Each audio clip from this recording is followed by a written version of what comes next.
Buenas noches, vamos a comenzar en esta tarde, noche, con nuestro discipulado, continuando con lo que estamos viendo de doctrinas fundamentales, hablando de Jesús, Yeshua, nuestro Mesías, o el tema llamado científicamente Cristología. ¿Ok? Vamos a orar. Padre Celestial, te damos gracias porque eres bueno con nosotros. Gracias. Te damos, Yahweh, porque has tenido bien guardar nuestras vidas, guardarnos hoy, bendecirnos. Y te rogamos que tu bendición no se detenga en este momento, sino tu Espíritu Santo pueda venir sobre nosotros, pueda enseñarnos, que sean abiertos nuestros entendimientos, nuestros oídos, nuestra mente para poder recibir. Y trae, Espíritu Santo, un mover de revelación y de entendimiento y de iluminación en este momento. A ti sea la honra y la gloria por siempre, Jesús nuestro Señor.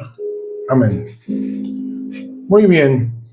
La semana pasada estuvimos terminando de ver la divinidad de nuestro Señor Jesús, cómo comparte atributos comunicables y no comunicables que solamente puede compartir con el Padre Eterno, con Yahweh, como divinidad, como Dios. Recordemos que Dios no es el nombre del Padre, su nombre es Yahweh, pero le entendemos como Dios, como la divinidad, como el título en el cual, la persona en la cual creemos que es el Padre Celestial. ¿Okay?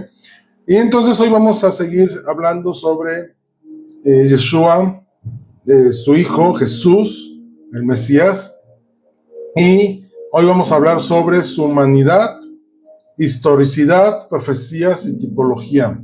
Y vamos a empezar con su humanidad. Su humanidad habla de que él fue plenamente humano, con cuerpo, mente, emociones, vivió históricamente en Palestina y cumplió profecías mesiánicas.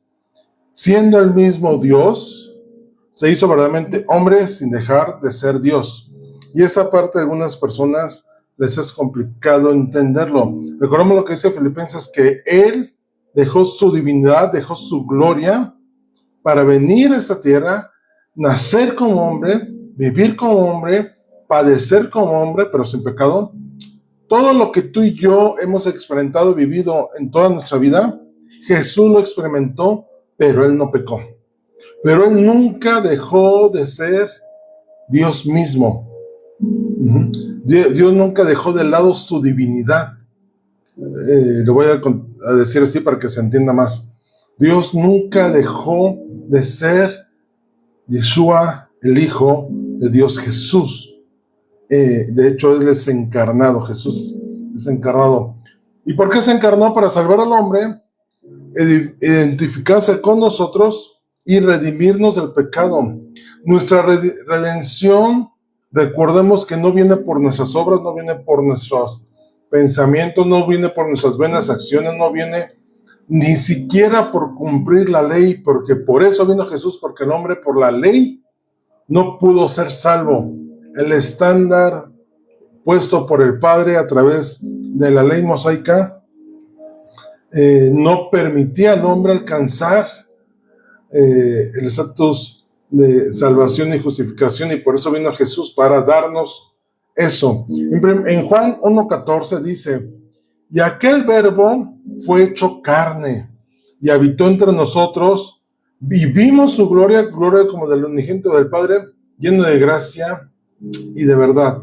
Él se hizo hombre. Y Juan, como su discípulo, el autor del Evangelio de Juan, él declara: nosotros le vimos, somos testigos oculares de cómo él vino y habitó entre nosotros, pero vimos que su gloria no era de este mundo, sino era la gloria del Padre manifestado en él. Romanos 8:3 dice: porque lo que era imposible para la ley, por cuanto era débil por la carne, Dios, el Padre, enviando a su Hijo en semejanza de carne de pecado, y a causa del pecado condenó al pecado en la carne. Él no vino de otra forma diferente a la tuya y a la mía, pero vino para darnos vida. Él vino y recordemos que Él se hizo pecado por nosotros sin Él ser pecado, sin Él haber pecado. Vamos a ver algunos aspectos de su humanidad, ¿no? Para que no haya dudas. Nació de una mujer. Gálatas 4:4 dice: pero cuando vino el cumplimiento del tiempo, Dios envió a su Hijo, nacido de mujer y nacido bajo la ley. Si tú lees en los evangelios al principio, en Mateo, por ejemplo, Lucas describe cómo vino el ángel del Señor y le avisó, Gabriel vino y le dio aviso a María de: oye, vas a quedar embarazada por obra del Espíritu Santo, y el hijo que te nazca será el Salvador de este mundo y va a nacer de ti. ¿Cómo iba a nacer de una mujer humana? Alguien no humano. Tenía que nacer alguien humano, alguien de cuerpo, de carne, como tú y yo, de carne y hueso iba a ser. Pero él nació en este mundo y poseía los elementos esenciales de un ser humano. Tenía cuerpo, alma y espíritu. Empecemos por el espíritu. Lucas 23:46 dice: después Jesús gritó: Padre, encomiendo mi espíritu en tus manos, o en tus manos encomiendo mi espíritu, y con esas palabras dio su último suspiro. Qué mayor duda, ¿no? Jesús tenía espíritu como tú y como yo. Alma, y no la que está conectada, hola almita, sino tenía un cuerpo tripartita como tú y como yo. Y él tenía alma. Mateo 26:38 dice: les dijo: mi alma está destrozada de tanta tristeza hasta el punto de la muerte. Quédense aquí y velen conmigo.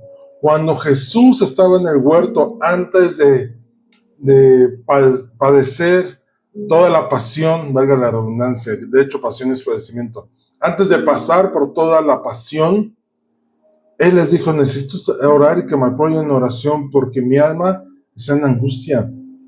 Él no estaba ajeno a sentir dolor, tristeza, enojo, amor, compasión, estas emociones y sentimientos que tú y yo sentimos como seres humanos. De hecho, él sentía emoción. Si sentía alegría, se reía. Cuando sintió tristeza, por ejemplo, con la muerte de Lázaro, él lloró. Él no estaba ajeno a sentir eso. De hecho, si tú ves películas antiguas de representación de nuestro Señor, y lo hemos platicado mucho, hay una película ahí mexicana, no recuerdo el actor, mi mamá se acuerda, que sale así como siempre, triste, con la cara desencajada y: hijos míos, por este medio yo les ruego, chalala, chalala, ¿no? Jesús no era así. Jesús sentía y manifestaba emociones como cualquier ser humano aquí en la tierra. Y por último, obviamente tenía un cuerpo. Mateo 26:12: ella ha derramado ese perfume sobre mí a fin de preparar mi cuerpo para el entierro. El cuerpo era ungido antes de la preparación de la muerte del Señor Jesús a través de María, la hermana de Lázaro, que lo ungió. Y dice la Escritura que lo ungió con un perfume caro. No fue cualquier cosa. Fue un perfume que excedía los ungimientos normales, pero lo hizo porque el Señor Jesús literalmente lo valía. Ungió su cuerpo. Él sintió hambre, hablando de la parte carnal del cuerpo. Él sintió hambre, cansancio, dolor y tristeza. Dice Juan 4:6: allí estaba el pozo de Jacob, y Jesús, cansado por la larga caminata, se sentó junto al pozo cerca del mediodía. Oye, pero Jesús era Dios, sí, pero no hizo uso de esos privilegios divinos para entonces, como ser humano, no sufrir, por ejemplo, cansancio. Él se cansaba. Él caminaba largos periodos de tiempo, llegando de una ciudad a otra. Recordemos que él recorría todo caminando. y por eso el cansancio físico. Mateo 4:2 dice, y después de haber ayunado 40 días y 40 noches, tuvo hambre. Juan 11:35, te comentaba hace un momento, dice, y Jesús lloró. De hecho, Jesús como ser humano, él no tenía posesiones. Él no era rico, ¿no? Y las posesiones vienen de un estado físico. Mateo 8:20 dice, Jesús le respondió, los zorros tienen cuevas donde vivir y los pájaros tienen nidos, pero el Hijo del Hombre no tiene ni siquiera un lugar donde recostar la cabeza. Y al no tener un lugar donde recostar la cabeza, Jesús estaba expuesto a que si hacía calor, padecer el calor. Si hacía frío, a sentir frío. Si en las noches el frío agobiaba, porque recordemos que Israel tiene una parte desértica, y los fríos en los desiertos en las noches son intensos, así como el calor en el día. Jesús padecía y sentía esas sensaciones físicas como tú y yo las podemos sentir. Y reitero mucho esto para que podamos ver cómo Jesús habitó en un cuerpo. Él tuvo un cuerpo carnal, físico, humano, como el tuyo y como el mío. De hecho, si no fuera hombre, humano, no tendría generaciones. Y él venía de un linaje, dice Mateo 1:1. El siguiente es un registro de los antepasados de Jesús, el Mesías, descendiente de David y de Abraham. Y esto viene a confirmar y a cerrar el círculo que él nació de descendencia humana. Él vino de una ascendencia prometida desde a David, cumplida en el Señor Jesús, que un descendiente de David iba a nacer. Si no venía de una descendencia, no se podría demostrar que era humano. Por eso se confirmó a través de esto. Leíamos en 1 Juan 1:1-4 que dice, les anunciamos al que existe desde el principio, a quien hemos visto y oído. Nuevamente hablando Juan, dando testimonio del Señor Jesús. Lo vimos con nuestros propios ojos y lo tocamos con nuestras propias manos. Él es la palabra de vida. Si no hubiera sido una persona, ¿se podría haber tocado? ¿O pudiera ser visto? Jesús era un tangible. Recordemos que las cosas intangibles son cosas que no tienen cuerpo físico, no tiene volumen, no es algo que se pueda ver. Sabemos que existe, pero no lo podemos ver. Cuando, por ejemplo, una persona contrata un seguro, es un intangible. Solamente un papelito confirma que él tiene una protección, pero que él puede andar por el camino y decir, miren, yo tengo un seguro de vida, estoy protegido, es imposible. Un billete o una moneda, el dinero que utilizamos, son intangibles en ese aspecto, en el valor que tienen. Tú tienes un billete, puedes tener un billete de 200, de 100, de 500 pesos, de 1000 pesos, pero el valor del papel no es el equivalente a lo que representa. El dinero es un intangible en cuanto a que no tenemos el valor real en el papelito. Jesús sí era un ser tangible que se podía ver y tocar. El porqué de su humanidad es representar al hombre ante el Padre. Romanos 5:19 dice, porque así como por la desobediencia de un hombre, los muchos fueron constituidos pecadores. Recordemos por qué fuimos constituidos pecadores por por Adán. Adán pecó siendo hombre.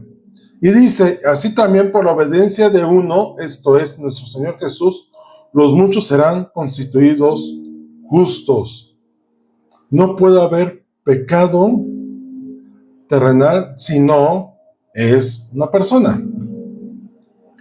Primera de Pedro 3:18 dice, porque también Cristo padeció una vez por los pecados, el justo por los injustos, para llevarnos a Dios siendo a la verdad muerto, dice, en la carne, pero vivificado en el espíritu. Morir en la carne es indicio de una persona que deja de existir en lo físico. Espiritualmente sabemos que no, pero en lo físico, cuando algo se muere, simplemente el cuerpo humano deja de ser útil, deja de funcionar, deja de ser. De hecho, sabemos que el cuerpo físico, cuando morimos, ¿a dónde va a dar? Al polvo del donde venimos. 1 Timoteo 2:5 dice, porque hay un solo Dios y un solo mediador entre Dios y los hombres, Jesucristo, hombre.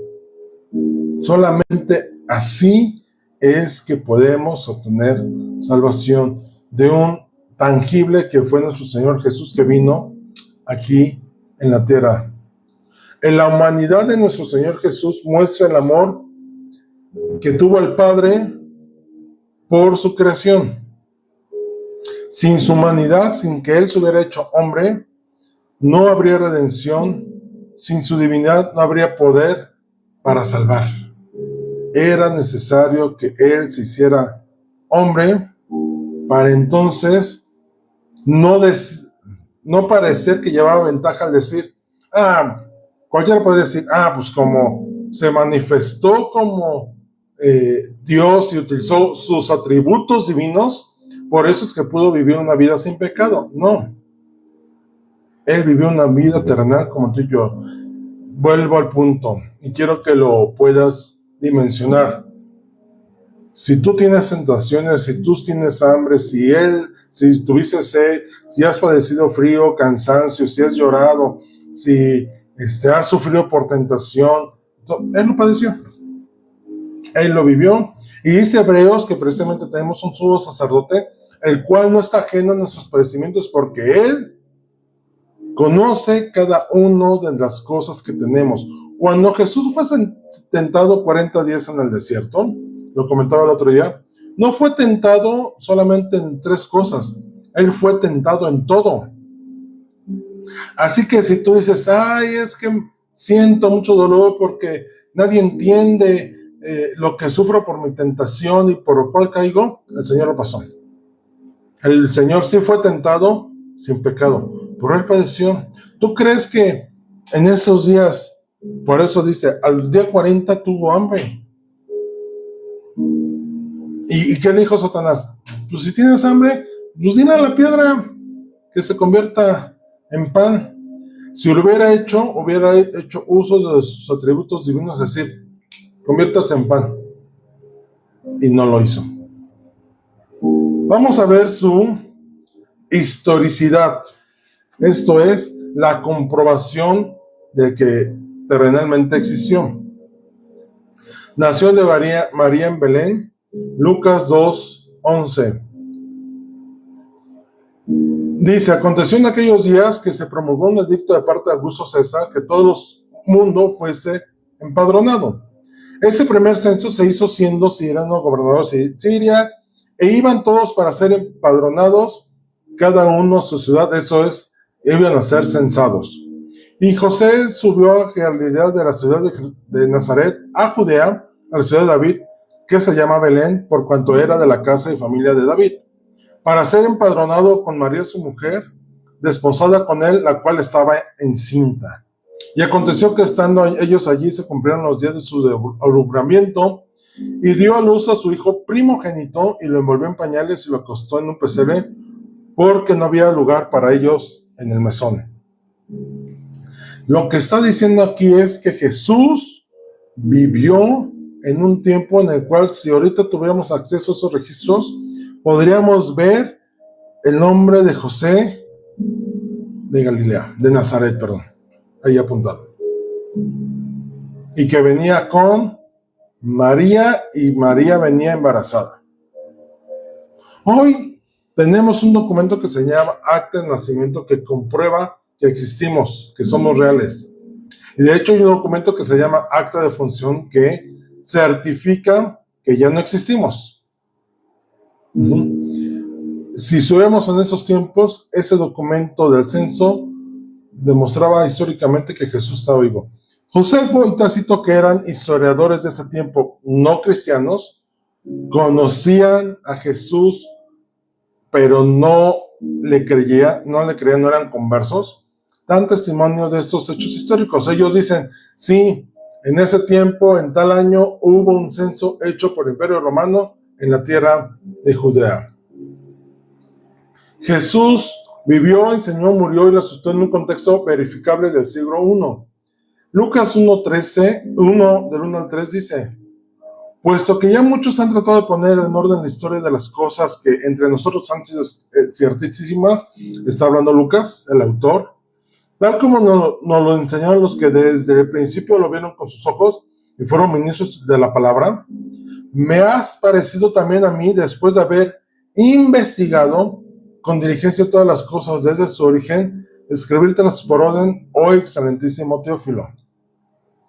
¿Qué está diciendo Lucas? Él no escribió lo que le dijeron. Él se puso a investigar y corroborar que los hechos que les contaban fueron veraces y reales. De hecho, hay evidencias históricas. Los mismos evangelios y escritos apostólicos fueron escritos por personas que estuvieron ahí presencialmente, ocularmente vieron a Jesús.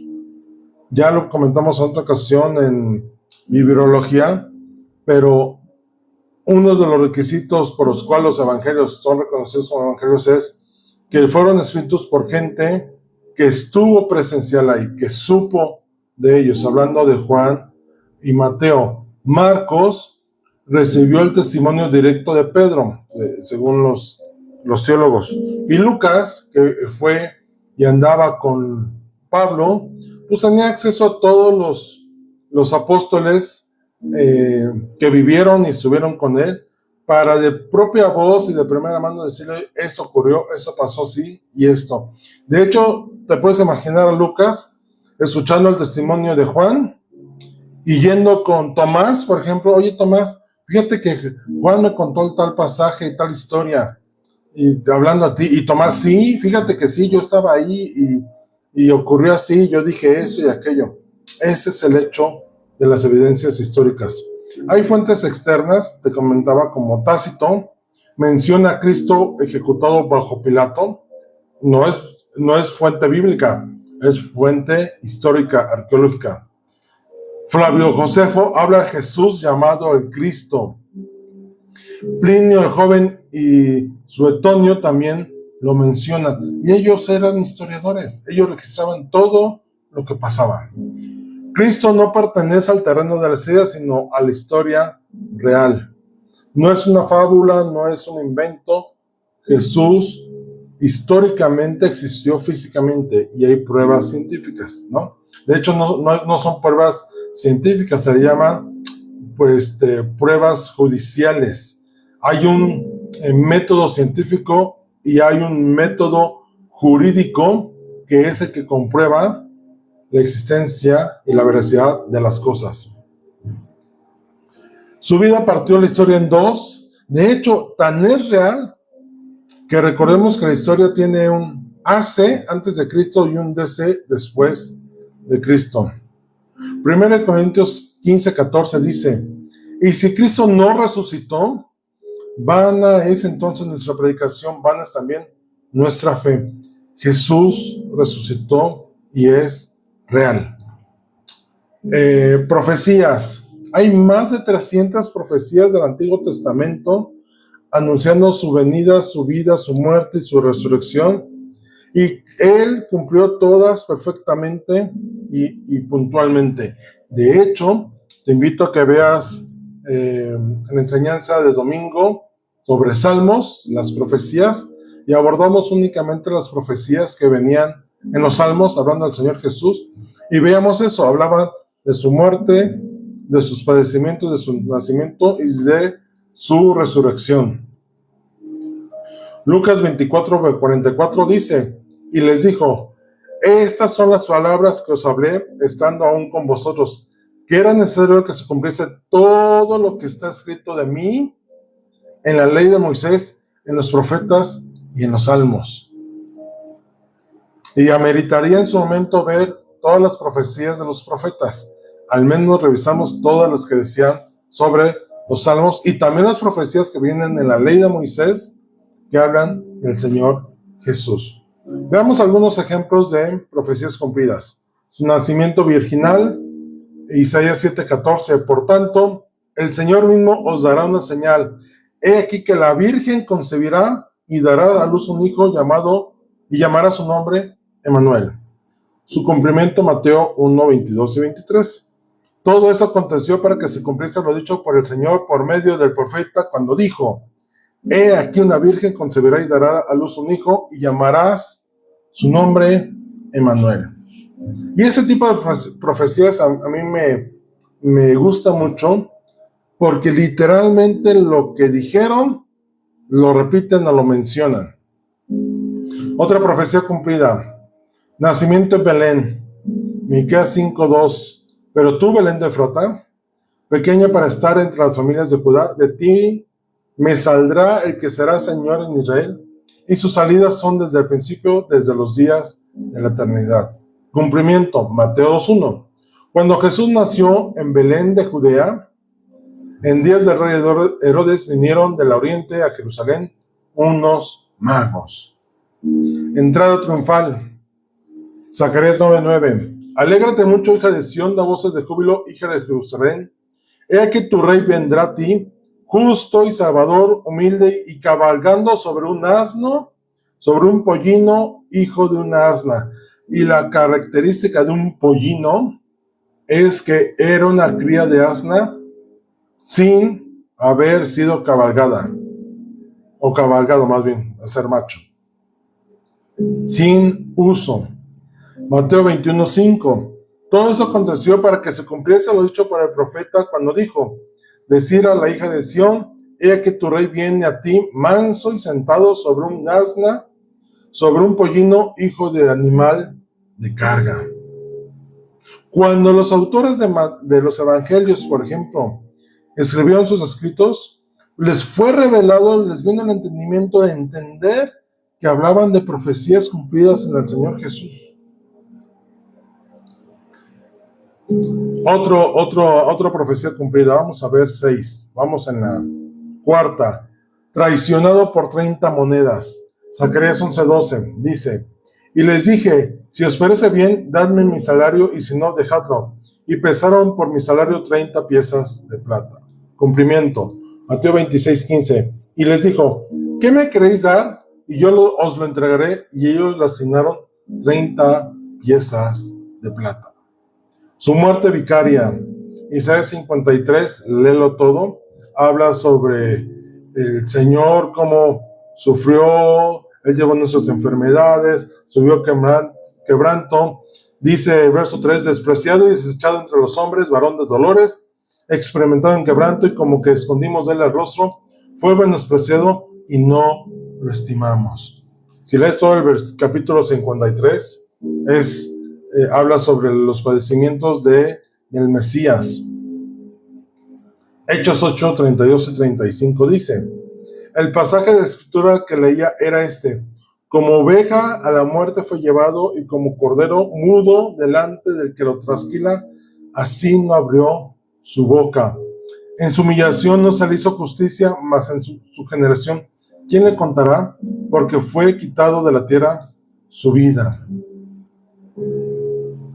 Y, por último, una profecía cumplida de su resurrección, Salmo 16:10. Porque no dejará mi alma ni a Seol, ni permitirá que tu santo vea corrupción.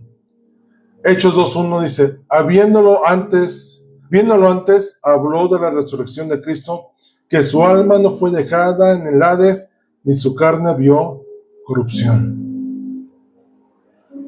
El cumplimiento profético demuestra que la venida del Señor no fue casualidad, no fue chisporoteada, no fue una invención. Las profecías dan veracidad verificable de la venida y su vida en la tierra de nuestro Señor Jesús. 1 Pedro 1:20 dice: yo, ya destinado desde antes de la fundación del mundo, pero manifestado en los postreros tiempos por amor de vosotros. Esto es, que la Escritura tenía que hablar de Él, de cómo Él fue predestinado, el plan divino fue diseñado para que se cumpliese cuando Él viniera a la tierra. Hay varias tipologías en la Escritura que hablan sobre el Señor Jesús. Son prefiguras de Él. La tipología es el estudio de las figuras del Antiguo Testamento que apuntan a Cristo, su obra y su persona. 1 Corintios 10:11 dice, y esas cosas les acontecieron como ejemplo, y esas están escritas para amonestarnos a nosotros, a quienes ha alcanzado los fines del siglo. No es que fueran Jesús en el Antiguo Testamento, sino sus vidas, sus personajes del Antiguo Testamento daban fe y testimonio del Mesías que había de venir. Ejemplos de tipos de Cristo. Adán, empezando por el primer hombre, cabeza de la humanidad. Cristo es el segundo Adán. Romanos 5:14 dice, no obstante, reinó la muerte desde Adán hasta Moisés, aún en los que no pecaron a la manera de la transgresión de Adán, el cual es figura del que había de venir. Hablando Pablo, 1 Corintios 15:45. Así también está escrito, fue hecho el primer hombre Adán, alma viviente, el postrero de Adán, espíritu vivificante. Hablando de la prefigura en Adán, cumplida en la figura de nuestro Señor Jesús. El Cordero Pascual, el sacrificio de la redención. Jesús se presenta como Cordero de Dios. En Éxodo 12, del 21 al 27, podrás ver cómo viene la muestra y la preparación para que a través del festejo o celebración de la Pascua, del sacrificio del Cordero, viniera la redención de la sangre que salía del Cordero, que habrían de comer, para marcar los dinteles y con eso hablar de la prefigura de nuestro Señor Jesús. Juan 1:29 dice, el siguiente día vio Juan a Jesús que venía a él y dijo, he aquí el Cordero de Dios que quita el pecado del mundo. El Cordero Pascual quitaba el pecado por un año en el Antiguo Testamento. Jesús nos dio vida y quitó el pecado eternamente. El maná en el desierto, que es el pan del cielo, Cristo es el pan de vida. Juan 6:32 y 35 al 35 dice, y Jesús les dijo, de cierto os digo, ¿no os dio Moisés el pan del cielo, el maná?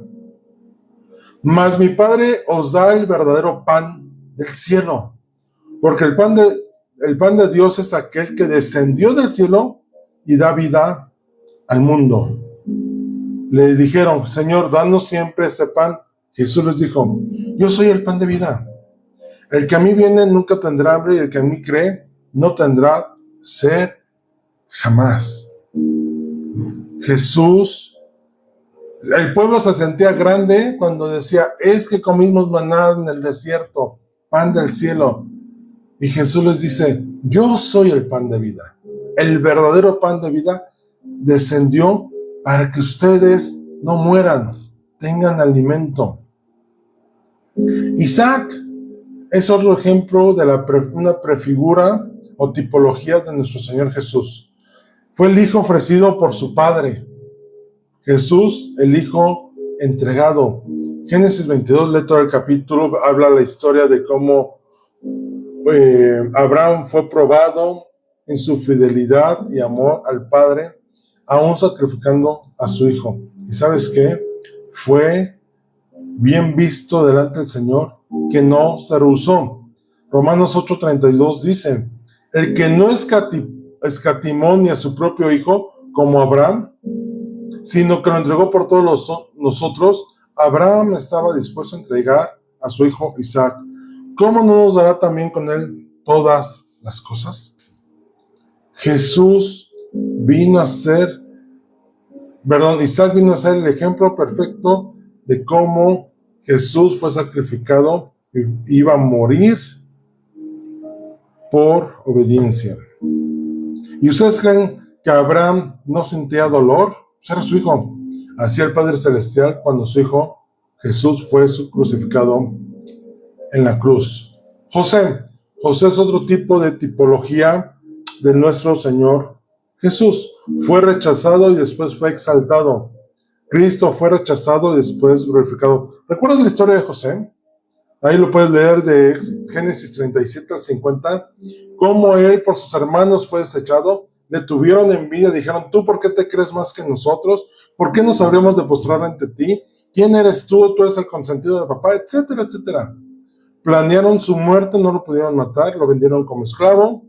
Llegó a Egipto, padeció en Egipto, hasta que fue reivindicado y fue esto como segundo de Egipto después solamente del faraón. ¿Y después qué ocurrió?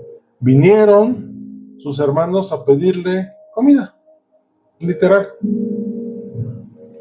Y él les manifestó, era necesario que padeciera esto y yo viniera antes para que ustedes no murieran. ¿Se acuerdan que en algún momento compartimos sobre la providencia?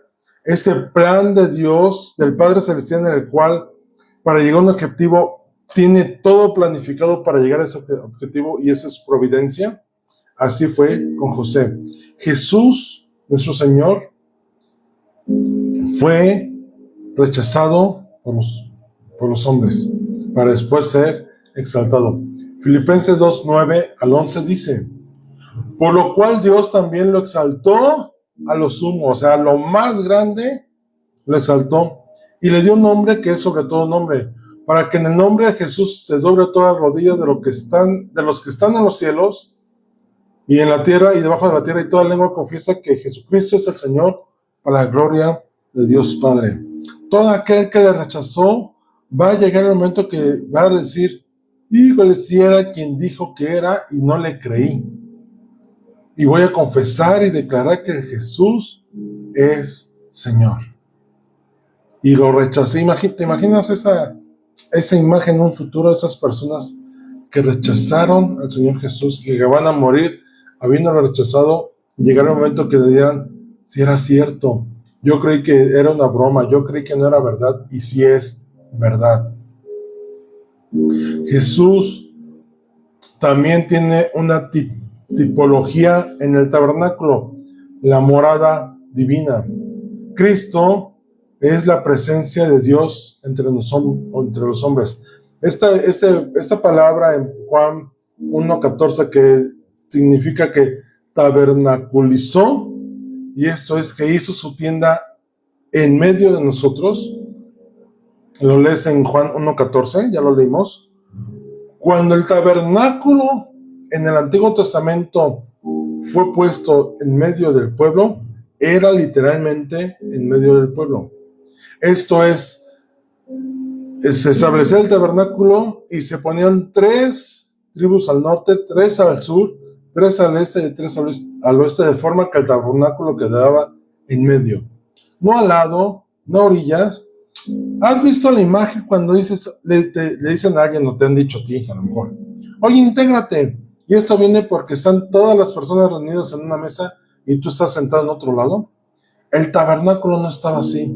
El tabernáculo estaba en medio de todas las personas.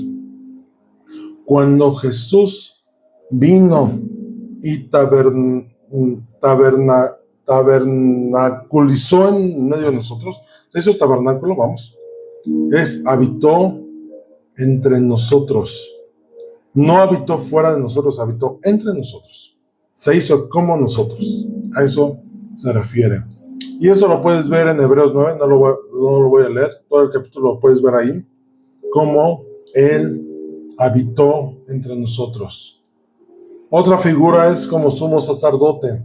Hebreos 4:15 dice: porque no tenemos un sumo sacerdote que no pudo compadecerse de nuestras debilidades, sino que uno que fue tentado en todo según nuestra semejanza, pero sin pecado.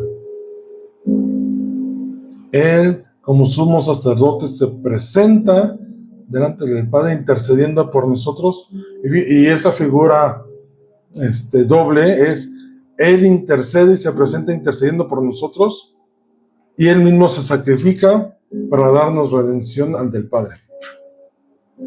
Toda la Escritura apunta a Jesús como el cumplimiento final de toda la Escritura. El Antiguo Testamento prefigura su venida, el Nuevo Testamento la revela. Y esto entendámoslo. El Antiguo Testamento era sombra de lo que había de venir. Lo vivieron, lo experimentaron, estuvieron ahí, pero no entendieron, no comprendieron a qué se refería. Y cuando ves que todo eso se cumplió en el Señor Jesús, en su vida, en Yeshua, tú dices, wow, antes no lo podíamos ver y hoy lo vemos. Juan tuvo esa revelación de decir, nosotros lo vimos, lo comprobamos, fuimos testigos presenciales de todo lo que se había escrito de él, cumplido en el Nuevo Testamento, en la vida del Señor Jesús. En él se cumple toda sombra y promesa de redención. Entonces, en conclusión, podemos decir que su humanidad, manifestado en él como verdadero hombre, significa que su capacidad de representar al hombre y morir por él. Eso hablando de su humanidad. La historicidad, Cristo es real en la historia. La fe cristiana se basa en hechos, no en mitos. Hablando de las profecías, el Señor Jesús fue anunciado y cumplido. Muestra la soberanía y fidelidad de Dios. Lo que Él dice hacer, lo cumple.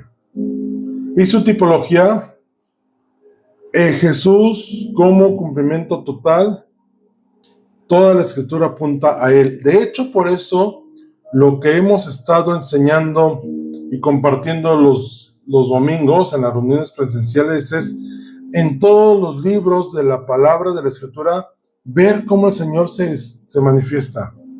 Toda la Escritura habla del Señor Jesús y ha sido, ¿cómo lo podría expresar? Toda una aventura, toda una odisea de sorpresas, porque cada libro habla de Él. No hay libro que no hable. Y no solamente literalmente habla de Él, sino tipológicamente también habla, todo un tema de un libro habla del Señor Jesús. Romanos 11:36 dice, porque de Él y por Él y para Él son todas las cosas, a Él sea la gloria por los siglos de los siglos. Juan dice al final del Evangelio que si se escribieran todas las cosas y hechos y palabras que el Señor Jesús dijo, dice que no habría espacio en este mundo para hablar y describir todo lo que Él hizo. ¿No crees que sería ilógico pensar que la Escritura que fue hecha por Él y para Él no hablara de Él? No, de hecho todo lo contrario. Podemos ir descubriendo cómo toda la Escritura habla y nos es revelado el Señor Jesús, velado en el Antiguo Testamento para ser visto en el Nuevo Testamento. La humanidad de Cristo, nuestro Señor Jesús, del Mesías, fue real y necesaria para la obra redentora. Además, la historia confirma que no es un mito, sino un hecho real, y no de fuentes bíblicas, sino de fuentes extrabíblicas. Y eso es muy importante, porque no, entonces la gente puede decir, pues tú lo dices porque pues tú crees en eso y por eso. No, históricamente está comprobado.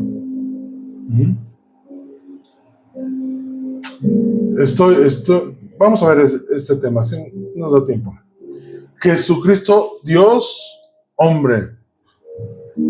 Hablando de la deidad y humanidad de nuestro Señor Jesús, Jesús es una sola persona con dos naturalezas, divina y humana, que a la vez son perfectas, inseparables e inconfundibles. Se le llama unión hipostática. Jesús es una persona con dos naturalezas completas, divinas, divina-humana, sin confusión ni separación. Y te voy a poner un ejemplo para entender esto y poderlo comprender. Existió un arqueólogo llamado Ron Hewitt, que él descubrió el arca del pacto en Jerusalén. Obviamente no es un tema abierto ni hablado, porque si Israel hiciera público que ya tiene el arca, los problemas de guerra históricos que vendrían, ¿no? Pero el arca ya fue descubierta, fue recuperada más bien, no descubierta de donde estaba escondida. Si tú lees en Crónicas y en los libros Daniel, por ejemplo, o Esdras, habla de todas las cosas que sacaron del templo, pero no habla del arca. ¿Qué pasó con el arca? El arca, ya se hicieron descubrimientos que fue escondida por Jeremías, y Ron Hewitt hace ese descubrimiento. Por ahí, si buscas en internet, en YouTube, puedes encontrar esa historia. Ya en otras ocasiones la he compartido. Pero bueno, hablando de esto, sobre el arca, Ron Hewitt encontró un polvo negro escurrido desde arriba, desde el techo de la caverna. Tomó este polvo y lo llevó a un laboratorio y descubrieron que era sangre. Le pusieron plasma y la sangre, bueno, el polvo recobró vida, por así decirlo. Y entonces pudieron, en nuestra sangre está nuestro ADN. Recuerda que somos 24 cromosomas, 23 X, 23 Y, y el último cromosoma es el que define el sexo. Tiene que haber tanto del varón como de la mujer esos cromosomas. En esta sangre encontrada, resultó ser que dijeron, oye, le decían los médicos, los científicos a Ron, ¿dónde sacaste esto? Dime por qué. Dice, es que tiene 23 cromosomas de mujer y solamente un cromosoma de hombre. No es posible. Literalmente no es posible que esto acontezca. En esa sangre está esta unión divina y humana del ser humano. Del Señor Jesús. Su humanidad y su divinidad en una sola persona. Porque entendemos y en el contexto en el cual el Espíritu Santo fue el que vino sobre María para que quedara embarazada. Para aquellos, habrá muchos que dirán eso no es cierto, pero estúdialo, yo te invito a que lo estudies. Hablando sobre esto, Jesús fue profetizado. Mateo 1:23 lo confirma. Isaías 7:14 dice, muy bien, el Señor mismo les dará la señal. Miren, la Virgen concebirá un niño, dará a luz un hijo y lo llamará Emmanuel, que significa Dios con nosotros.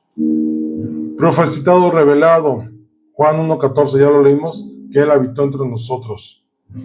Y su reino, Isaías 9:6 al 7, habla de un reino celestial en un hombre terrenal, nuestro Señor Jesús. Dice, pues nos ha nacido un niño, un hijo nos es dado, el gobierno descansará sobre sus hombros y será llamado Consejero Maravilloso, esa nueva traducción viviente, Dios poderoso, Padre eterno, Príncipe de paz. Su gobierno y la paz nunca tendrán fin, reinará con imparcialidad y justicia desde el trono de su antepasado David por la eternidad.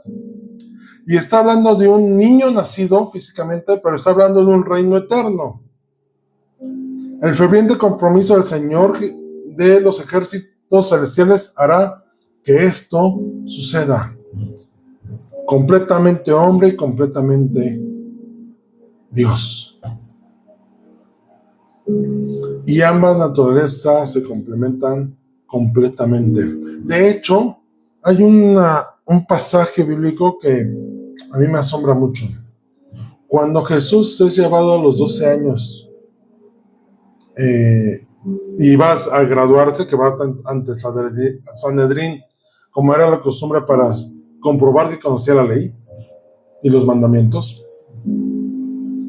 Dice que después de 3 días que no lo encontraban sus papás, lo encuentran y estaban en el templo. Y dice que los maestros de la ley estaban asombrados de la sabiduría que tenía el Señor Jesús. Y esto es, Jesús no fue a aprender de los maestros de la ley, sino los maestros de la ley estaban aprendiendo del Señor Jesús, porque le estaba explicando la ley. Y dice que cuando se apartaron dijeron, ¿por qué nos has hecho esto? Tu padre y yo hemos estado preocupados. Y dice el Señor Jesús, en las cosas de mi Padre me es necesario estar. Y no se refería a su Padre terrenal, se refería a su Padre celestial. Y esto es, ¿cómo es que él tenía este entendimiento? Porque su identidad nunca se perdió. No es como en algunas películas que por alguna razón la persona aparece en otro lugar y no recuerda qué pasó. Aquí no. Jesús, cuando tuvo conciencia, él sabía que venía del Padre y que lo que recibía del Padre, pero sin hacer uso de sus cualidades divinas, sino viviendo terrenalmente. Y esto es porque él sabía quién era. Solo alguien que sea totalmente Dios y totalmente hombre puede reconciliar a la humanidad con Dios. Si eso no fuera posible, ¿por qué no otro hombre en la historia de la humanidad se hubiera sacrificado? Hubiera sido un sacrificio imperfecto porque nuestro Señor Jesús era sin defecto y sin mancha, sin pecado. Cualquier hombre bajo la naturaleza humana nace con pecado. Por eso Jesús fue concebido por el Espíritu Santo para no nacer con naturaleza de pecado. A ver, va de nuevo. Tuvo que ser concebido el Señor Jesús por el Espíritu Santo para que su naturaleza no hubiera nacido él con naturaleza ya caída y pecaminosa. Nació sin pecado. Él no venía con el pecado arrastrado por la desobediencia de Adán. Tú y yo sí nacemos así, porque nacemos de hombres, de un padre y una madre que ya traen pecado. El Espíritu Santo permitió hacer esto, que Jesús naciera sin pecado y vivió sin pecado. Ahí las dos naturalezas, desde su nacimiento, fue así establecido y concebido. Estudia esto, investiga esto que te comento sobre Ron Hewitt, hablando sobre la sangre. La sangre habla de la doble naturaleza del Señor Jesús, perfectamente enlazadas y conjuntadas en Jesús mismo. La unión hipostática, estas dos naturalezas, significa que Jesús es plenamente Dios y plenamente hombre, el puente perfecto entre el cielo y la tierra. De hecho, otra manifestación de esto es cuando Jesús murió, se rasgó el velo del templo. El hombre podía llegar hasta el lugar santo. El lugar santísimo era reservado para el Padre Celestial. Por su sacrificio es que nosotros, el velo fue rasgado y tenemos acceso libremente de lo terrenal a lo espiritual. ¿Te das cuenta? Si Jesús no hubiera tenido la doble naturaleza, ese suceso no podría haber acontecido. Podemos confiar en la eficacia de su sacrificio y su capacidad de interceder por nosotros por esta doble naturaleza. Solo Él puede reconciliarnos con Dios. No había otro. No había posibilidad que nadie más lo hiciera. Agradezcámosle su sacrificio pleno, completo y real terrenalmente para darnos vida espiritualmente. Vamos a dejarlos aquí. La próxima semana continuamos con su impecabilidad, esto es que Él nunca pecó. Vamos a orar. Padre Celestial, te damos gracias porque podemos entender y ver y recibir el entendimiento de ver que nuestro Señor Jesús fue completamente Dios y completamente hombre en un solo cuerpo, para cumplir la redención sobre nuestras vidas. Oh Padre, gracias porque toda esta providencia manifestada desde antes de la creación, desde antes del inicio de los tiempos, fue pensando en nosotros. Gracias, Señor Jesús, porque fuiste obediente hasta la muerte de cruz, pero fuiste tan real viniendo a este mundo que no solamente la Escritura habla de ti, sino también hay fuentes históricas extrabíblicas que confirman tu existencia, y no porque lo dudemos, sino más bien para afirmar y tener la veracidad de que estuviste aquí en la tierra. Gracias por lo que hiciste y tu obra en la cruz del Calvario. En tus méritos preciosos damos gracias. Amén. Muchas gracias, estamos despedidos, nos vemos la siguiente semana. Más bien el domingo nuestra reunión presencial. Recuerda, miércoles reunión en línea y viernes discipulado. Ten un fin de semana bendecido. Bendiciones.